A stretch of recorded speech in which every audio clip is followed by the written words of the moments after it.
Hello, YouTube.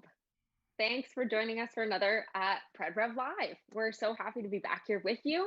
Love seeing all your faces in this so much more interesting format when we know you're right here with us. Even if you're watching back afterwards, we're so happy to have you joining us on YouTube. We have a nice tactical session for you today. And we have somebody who might be a familiar face if you guys have watched any of the podcast episodes, listened to any of the podcast episodes.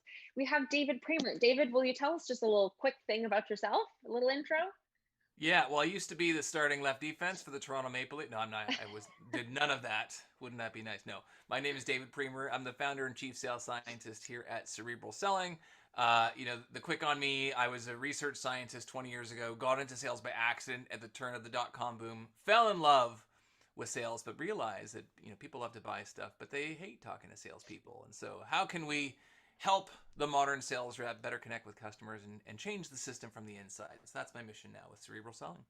Amazing. And obviously, a big part of all that is objection handling. That's one of these nitty gritty tactical things that we've all got to master in sales roles. So that's exactly what we're focusing on today. And for those of you guys that are with us live in the chat trickling in, I would love to hear from you. If there's a kind of top objection that you encounter all the time that you just haven't quite mastered, and you'd love to hear from somebody who's got these incredible frameworks and practices around objection handling on how to do it. So please pop in the chat a particular objection if you think it's particularly tricky and you'd like to hear an expert walk through it, and we'll keep an eye on the chat. That'll pop right over to us and we'll bring that up when the time comes. But just a little overview for today. So one of the biggest mistakes salespeople make when handling objections is kind of the playbook being, if the customer says X, you always say Y.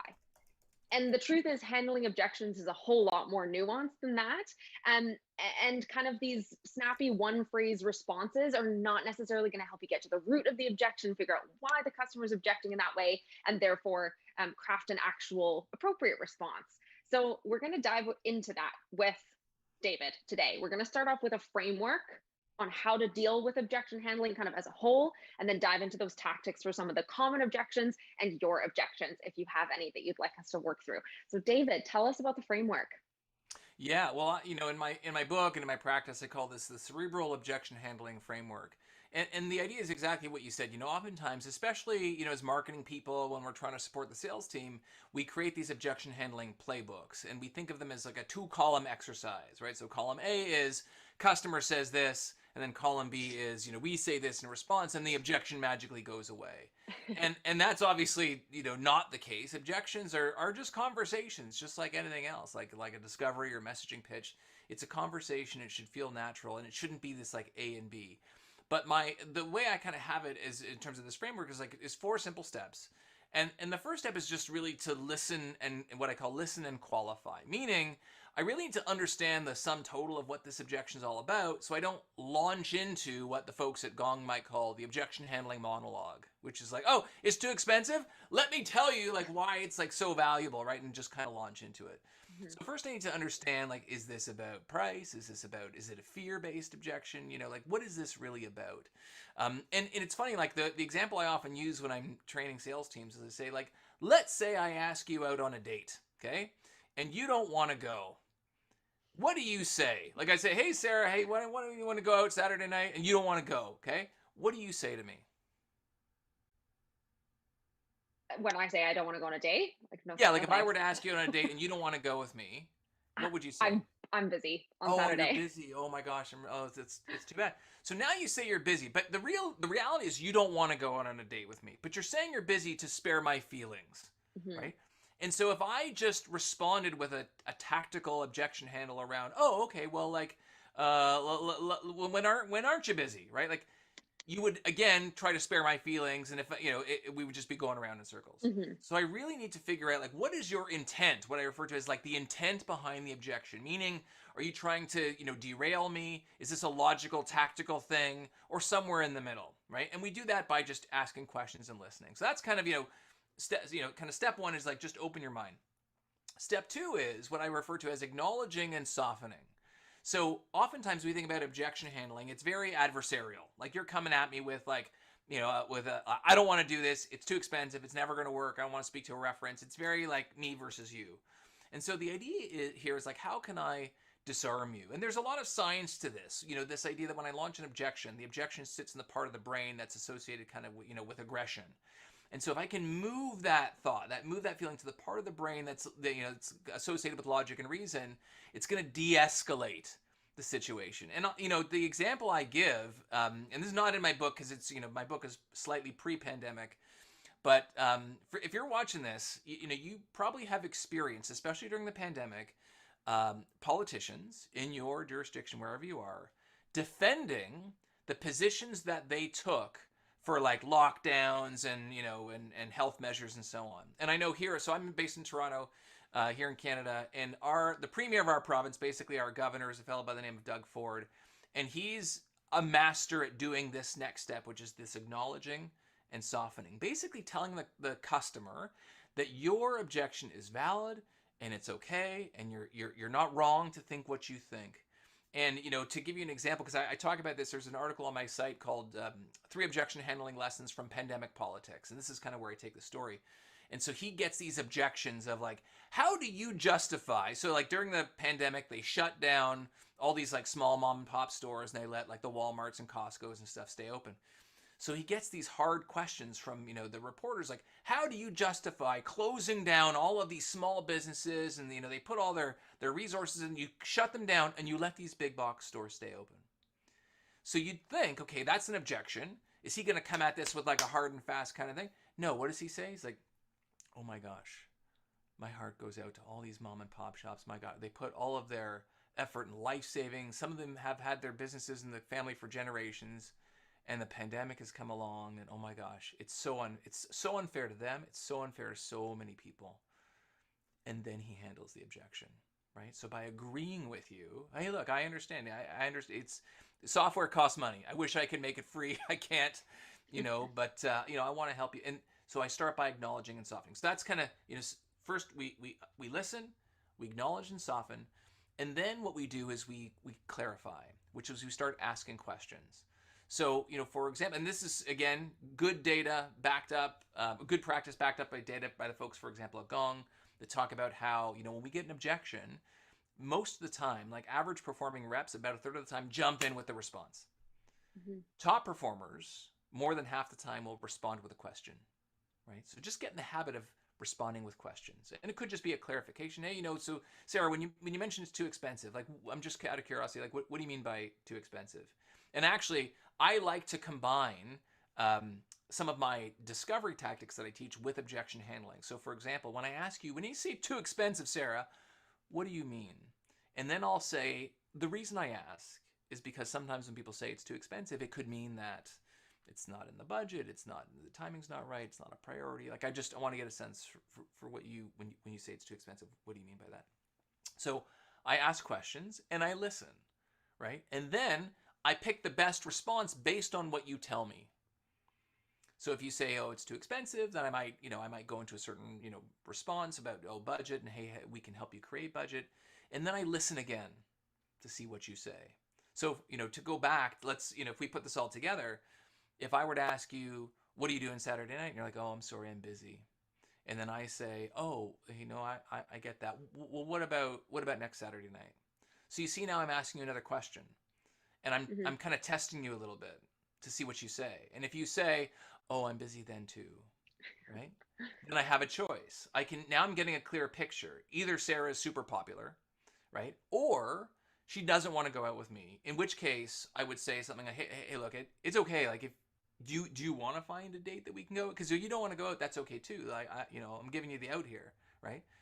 And oftentimes when a customer is trying to not hurt your feelings, like even when they ghost on you in a call, that's part of the reason. So to the extent that you can give them an out, that's great. But if Sarah says, oh, I'm busy next Saturday night too, I might say, well, let me ask you another question. When are you free?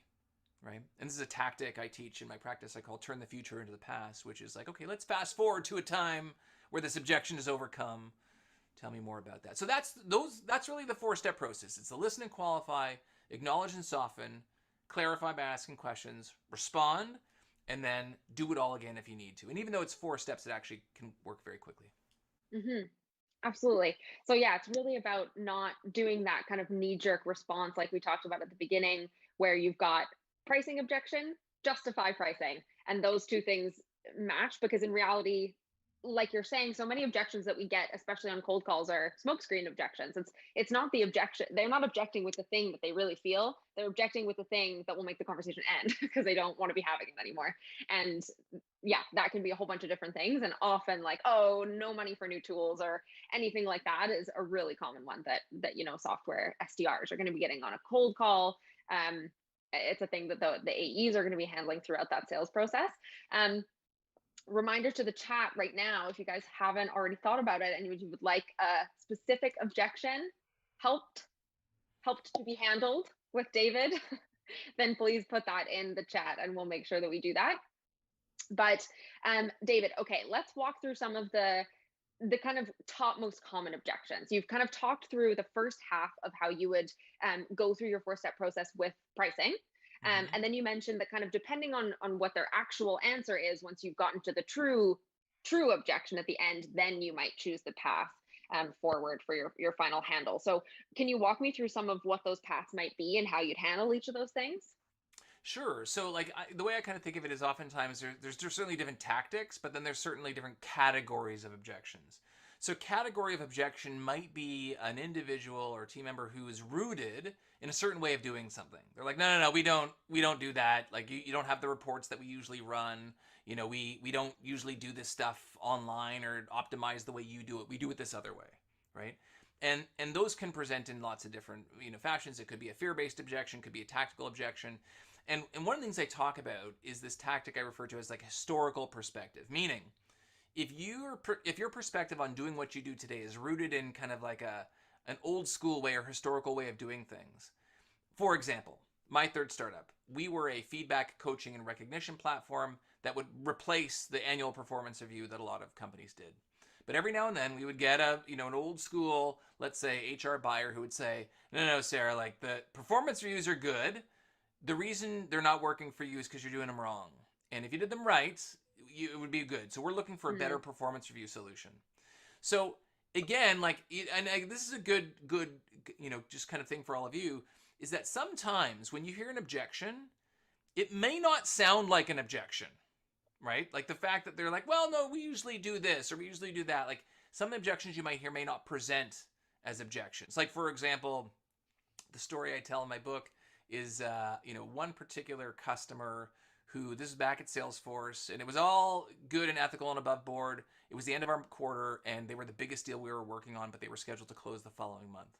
And so we kind of went to the key stakeholder. We said, Sarah, hey, look, things are going good as far as, there's value here in the deal, and things are going well between us.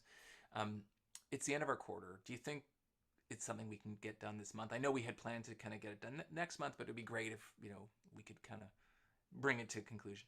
And the customer got really upset and said, Sarah, look, we've really enjoyed working with you up until now, but now we feel like you're making us pressured to close at the end of the quarter. And Sarah, when's your year end? Right? That's what they asked. And then Sarah says, oh, it's January. And we said, oh, the customer said, okay, well, maybe we'll call you back then, see if we can get the deal done. Right? That's an objection. Right? If you kind of play it through, their feelings were hurt, they were feeling pressured, but they didn't say those things. Anyways, so this historical perspective, we're used to doing these things a certain way. If I tell you that your baby's ugly, like, Sarah, what the hell are you talking about? Performance reviews. You know that that's like a 100-year-old process that no one does anymore, that people hate? That's not going to go over very well, right?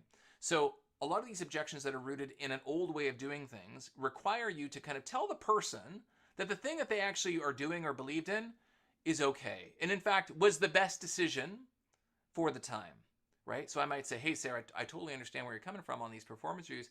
It's true. Performance reviews, the annual review, was the gold standard for many years. And in fact, it was like that because the modern day corporation was born out of the military. The military existed far before companies. And so when people thought about reviews, they thought about grade, rank, score. But nowadays, young people, they come to work, they got their swipe lefts and rights and their Instagrams and their likes and chats and all that kind of stuff. They don't think about feedback as a once-a-year activity. And so the reason why we exist is just because people think about feedback as a real-time thing. And so that's why most organizations are kind of moving away from the performance review. And after I say that, That's what I call historical perspective in my objection handling tactics. You won't feel so bad because now you're like, look, I made the right decision at the Hmm. time, right? So that's an example, and there's tons of examples that are like, oh, we don't spend money on this. We do it in house. It's, you know what, Sarah? You're 100% right. People did this kind of thing in house for years, and it was very successful. But one of the challenges now is that there's so much complexity as far as IT security and privacy, and people are just finding like they can't manage this stuff in house anymore. They're not, as resilient as they used to be. And so, I mean, that's why we exist, right? So I'm bringing you into the future. Hmm. So that's one example of like a historical based objection. I mean, we can. Do you want to do more? We can go on to other examples as well. Yeah, I think that's actually it's a great segue into. I was thinking of some of the objections that I know my SDRs were getting, the clients are getting in this, that can kind of be bucketed into the, like, everyone is getting forms of these objections all the time. Hmm. And one of those things is, I think it is kind of a good dovetail here, but it's when there's already a solution for that and you're coming looking to obviously replace that solution. That's a real ugly baby scenario right there. So how what's the best way to navigate that? So we'll give it a kind of live example here. We'll say, like, it's we're reaching out to a logistics director at some big company who has been with, like, SAP or Oracle for a long time, one of these, like, really entrenched big companies that does that. And you're Hmm. coming in with an innovative way to deal with that. And they're saying, well, we already use SAP. Well, how do you navigate that?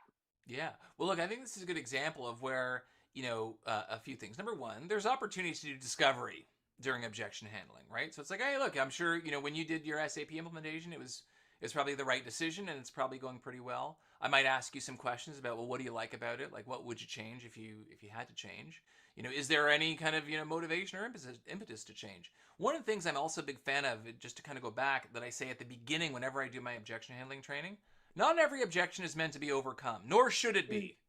Like, if you're happy and deeply entrenched with SAP, and on a scale of 1 to 10, you have a 2 out of 10 interest in what I do, that's a tough slog to sell you all the way up to 10. Like, so I don't want to waste my time if that's the case. So it's not always meant to be overcome.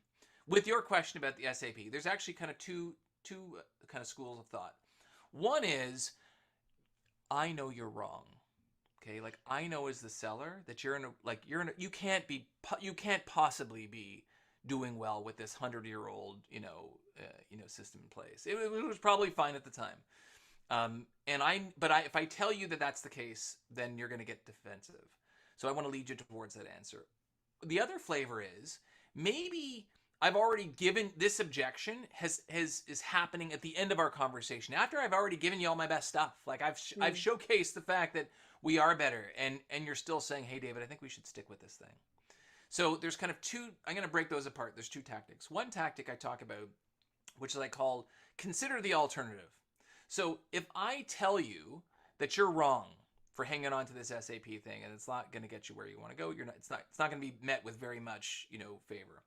So I say, so what I want to do is I want to lead you to the answer. I want you to come up with the answer for yourself. So I say, Sarah, hey, look, I totally understand where you're coming from. I work with other customers who felt the same way, and but I'll tell you, like, over the last couple of years, especially post pandemic, working with a lot of these clients, one of the things they ask themselves is, um, you know, a year from now, where do I see the business? Like, do I see that system holding up and doing everything I need it to?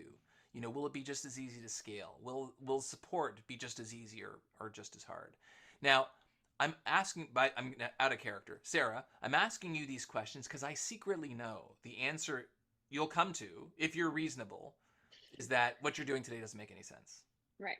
It's a calculated risk to ask you that, to what I call consider the alternative, right? Someone says, it's too expensive, it's not going to make sense, we shouldn't do it now. And I might say, hey, Sarah, like, I hear you. Like, I don't want you to rush into this if this is not a good solution for you.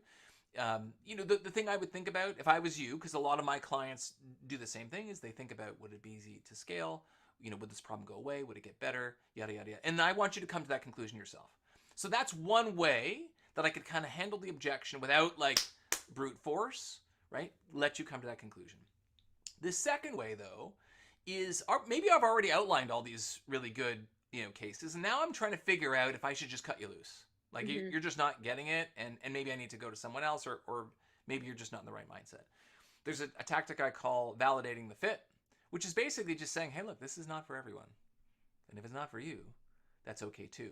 It's like if I asked you on a date and I kept asking you, what about next Saturday, next Saturday, next Saturday? And you kept saying, oh, I'm busy, busy, busy. And then I said, hey look, Sarah, it's okay. Like we don't have to go out, right? If you don't want to go out, that's okay too. Just let me know. I'm basically giving you permission now to tell me no. And at that point, again, now I'm kind of at this point where like I don't even know if this should be an overcome objection anymore. I kind of want to get out and want to give you the out, right? So when I hear that example of like, oh, we're just happy with our SAP procurement system, if I actually know that you shouldn't be based on my experience with other clients, then I'm going to try to maybe get you to consider the alternative. If I've pulled out my best stuff and it's still not landing, I'm going to do a validate the fit and say, hey, look, this is not for everyone. And if it's not for you, like that's okay too. I don't want you to feel bad about telling me no, right? And then I'll actually learn whether or not you don't want to continue the conversation with me, or you're just using this tactic on me to kind of negotiate back or something like that. Hmm. Yeah, makes sense. And I think that specifically that example that we've just walked through there really highlights that in order for you to make a compelling argument for somebody to change what they're currently doing has to suck enough. Like you're saying, it has to be close to a 10 on the like status quo is painful side of the scale. Um, in order for them to do the like it's painful to change, buy a new thing, get approval, implement the new thing, make sure it works properly, potentially have people be like, oh, but Bob, you're the one who bought that thing 10 years ago, like are you dumb? So maybe not so extreme, but you know what I mean? Like it's always this balance, and it's going to be so difficult to to be able to even do that. Like let them reach the conclusion themselves in the future, walking them through that thing. If the present is not painful enough, even if it's like, okay, cool, you increase productivity by like 2%, not enough, not worth it. But if you like solve this big thing that I hate dealing with every day and multiple people in my company hate it and it loses us time and money, and you do this thing on the other side, cool, now it's maybe worth guiding them to that future state, and then they potentially will get there with you. For sure. And I would say when you guide people to that future state, be mindful that people don't like to be led into logic traps, right? And Hmm. some person might say, yeah, you know what, David, I think you're right. Like I don't know. I guess a year down the road, it probably doesn't make sense for us to be with this current vendor. But they may not want to tell that to you because Yeah. you're the enemy, right? And so one of the things that you might do, which is actually what I've done, I did this all the time at Salesforce, is very powerful, is you just give them time. Like you just say, hey, look, so here's what I would think about. Is I would think about like in a year from now, is this something you're still going to be doing? Is it going to get better? Go away? Like, and I want you to think about it. You don't even have to tell me now. If you think about it, and I'm happy to schedule a call for like a week or 2 weeks, whenever it is tomorrow. Maybe we get some other folks on the call just because I want you to make the right decision here, right? And if you don't feel any pressure from me, and I'm giving you time, which is actually what we did in that situation that I talked about at Salesforce, where like I basically had to call up the customer and apologize and just say, hey, look, we didn't mean to make you feel any pressure. Like we definitely want you to move forward whenever you feel comfortable with. And so yeah, I mean, I think we have a good case here to move forward on the table. I kind of in that case I took the potential discount. I'm like, look, whether you call us back at the end of the year, whether you want to move forward now, the price is really good. What you have, it's going to be the same.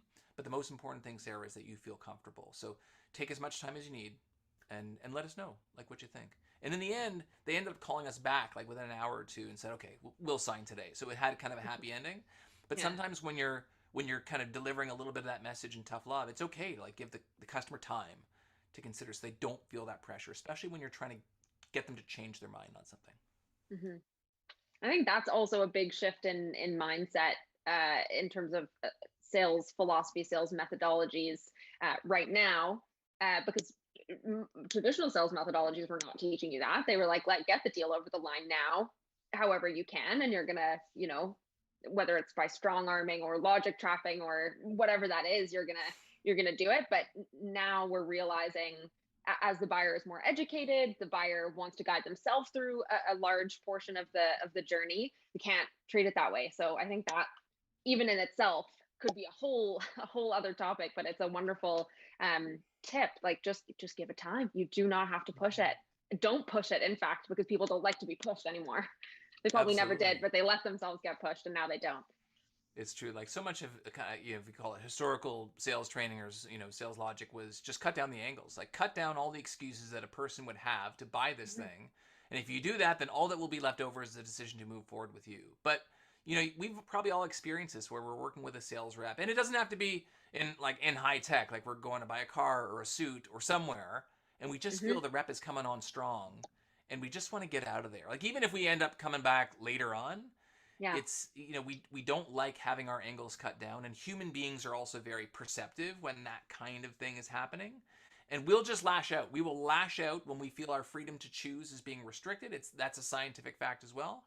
And so just giving people room to say, hey, like make the decision theirs is actually, I heard it. So this is a tactic I taught for many years, and I was doing a virtual conference like a year or so ago, and I was in this virtual green room. There were some technical difficulties, and so I was in the virtual green room with this fellow. His name is Jack Cambria, who's this ex kind of like a, I hate to say, like he's kind of like Chris Voss. He's like an ex NYPD hostage negotiator, and we were just chatting, and he said, look, imagine me, like I was talking jumpers down from the rooftops of buildings, and like that's a negotiation. There's some objection handling in there, of course.